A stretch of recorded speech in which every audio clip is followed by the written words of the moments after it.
Untuk lintas langsung seterusnya kita ke Sarawak bersama rakan penyampai Buma Win. Silakan Buma.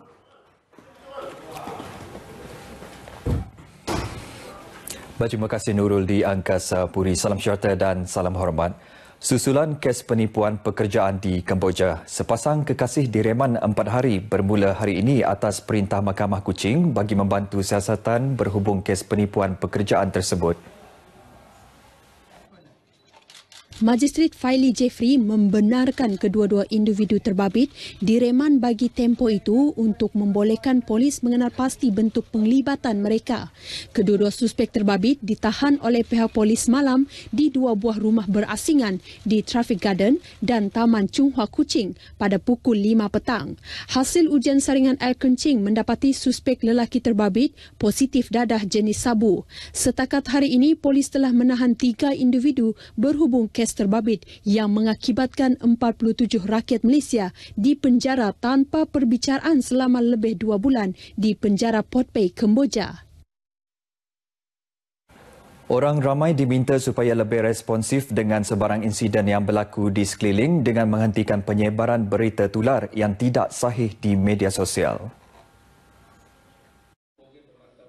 Pengarah Jabatan Bomba dan Penyelamat Malaysia JBPM Sarawak, Khairuddin Rahman berkata ia sekaligus akan memberi impak kepada tindakan dan capaian anggotanya berikutan dengan kelewatan menerima info daripada saksi di lokasi kejadian. Bila kita buat program kesedaran bersama, masyarakat lebih tak apa, kita tahu. Macam seolah-olah kita tahu segala-galanya. Tapi bila berlaku kejadian, berlaku krisis, kita panik. Dan paniknya kita tidak boleh buat apa-apa. Ditemui pemberita selepas majlis pentauliahan guru kadet dan kursus asas kadet bomba di Kuching, Khairuddin turut berharap kesedaran orang awam untuk bertindak membantu mangsa daripada menjadi paparazi tidak bertauliah adalah sangat penting. Pada majlis itu, seramai 95 peserta terlibat dalam kursus yang diadakan selama 3 hari bermula Sabtu lepas dengan membabitkan 75 kadet dan 20 guru dari sekolah-sekolah menengah sekitar Kuching. Peraturan larangan merokok di semua premis makanan di Sarawak yang akan berkuat kuasa pada 1 Mac depan diharap dapat membantu menurunkan peratusan merokok dalam kalangan pelajar sekolah.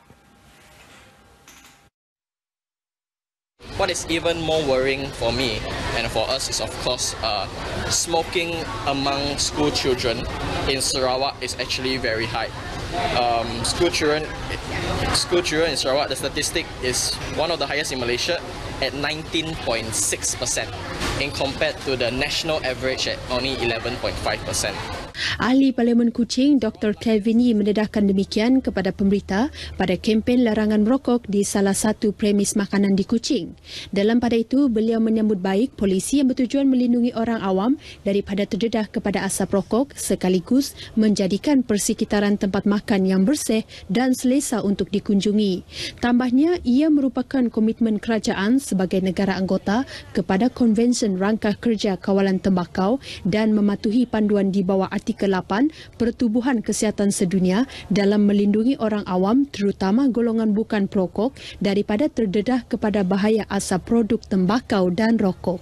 Justru beliau berharap semua lapisan masyarakat menerima pelaksanaan larangan merokok itu sebagai langkah positif bagi meningkatkan tahap kesihatan di Malaysia.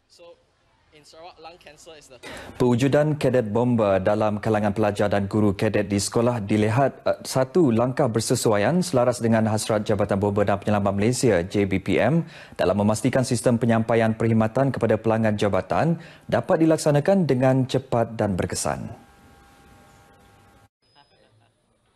Ketua Jabatan Bomba dan Penyelamat Zon Miri, Penguasa Kanan Bomba 1 Laupoh Keong berkata, kadet bomba merupakan salah satu program memasyarakatkan JBPM menerusi komitmen yang tinggi bagi melaksanakan semua strategi program yang telah dirancang. Beliau berkata demikian bersempena Majlis Penutupan Pertandingan Kadet Bomba peringkat bahagian Miri tahun 2019, anjuran bersama JBPM Sarawak Zon 6 dan Pejabat Pendidikan Daerah di Balai Bomba dan Penyelamat Lopeng Miri. Jelas beliau, pelaksanaan program itu melibatkan gabungan kaki tangan bomba dan guru bagi bersama-sama memastikan sistem penyampaian kepada murid dapat dilaksanakan dengan efisien bagi mencapai efektif, kognitif dan psikomotor yang ditetapkan. Katanya, program yang diadakan sepanjang 10 tahun lalu menunjukkan impak positif, khasnya penambahan sekolah yang mempunyai pasukan kadet bomba sekaligus menambah pasukan kadet dari bahagian Miri dapat bersaing di peringkat negeri dan kebangsaan. Pada tahun ini, seramai 300 orang pelajar daripada 8 buah sekolah turut serta dalam pertandingan berkenaan dengan menyaksikan Sekolah Menengah SM Sains Miri menyandang juara keseluruhan. Kemenangan itu sekaligus melayakkan SM Sains Miri mewakili bahagian Miri dalam pertandingan kadet bomba peringkat negeri pada match kelak di Kuching. Ahli Kelab Lions digesa menzahirkan sumbangan menerusi Lions Club International Foundation LCIF bagi memperkasa matlamat Lions Club International LCI dalam membantu masyarakat.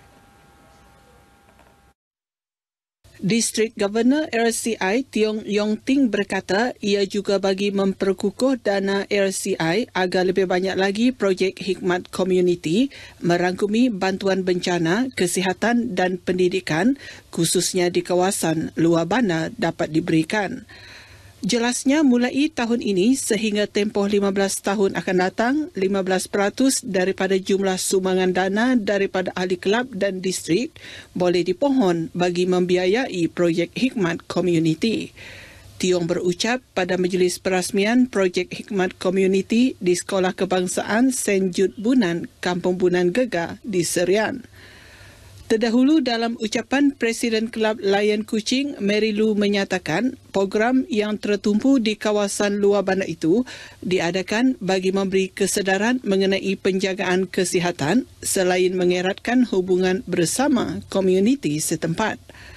Projek khidmat komuniti sehari anjuran Kelab Lion antarabangsa yang melibatkan 12 Kelab Lion dari Kuching, Samarahan dan Serian itu menyaksikan penglibatan daripada agensi kerajaan, swasta dan badan bukan kerajaan yang turut menyediakan perkhidmatan pemeriksaan kesihatan percuma kepada 20 buah kampung berdekatan. Antaranya pemeriksaan payudara, pap smear, tekanan darah, mata serta program derma darah. Memang kita di kampung cukup banyak terima kasih lah pada pihak Lion Club. Sebab kalau ikut kampung yang jauh-jauh, inilah peluang yang terbaik untuk kita ambil peluang macam pemeriksaan kesihatan lah.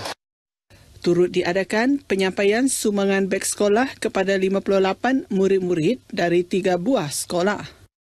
Saya rasa gembira lah juga sebab dapat membantu kan, meringankan beban kita. Kalau pendapatan lain boleh gunakan untuk tujuan lain. 3 buah kawasan rukun tetangga KRT di Bintulu menerima peruntukan geran GCOM daripada Jabatan Perpaduan bagi melaksanakan beberapa program khusus bagi memastikan kesejahteraan dan keharmonian kawasan tersebut.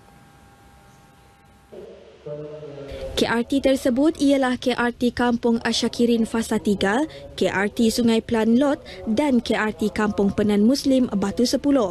Masing-masing menerima geran berjumlah RM10,000 bagi melaksanakan aktiviti bermula Januari hingga April tahun ini.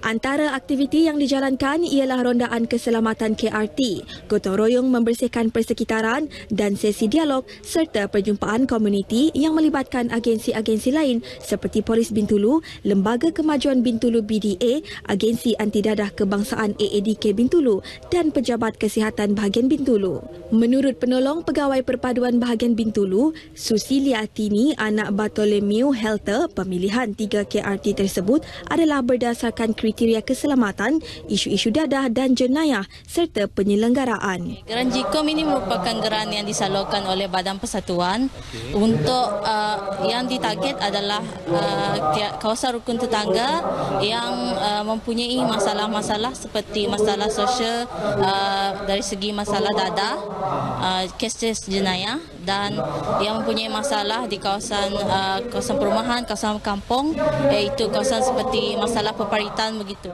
Beliau ditemui pemberita pada siri dialog dan perjumpaan komuniti anjuran KRT Kampung Penan Muslim Batu 10 di Dewan Masyarakat kampung tersebut. Baik saudara, setakat ini dahulu berita dari Sarawak untuk N5 petang ini. Untuk berita seterusnya, kembali kepada Nurul di Angkasa Puri. Silakan.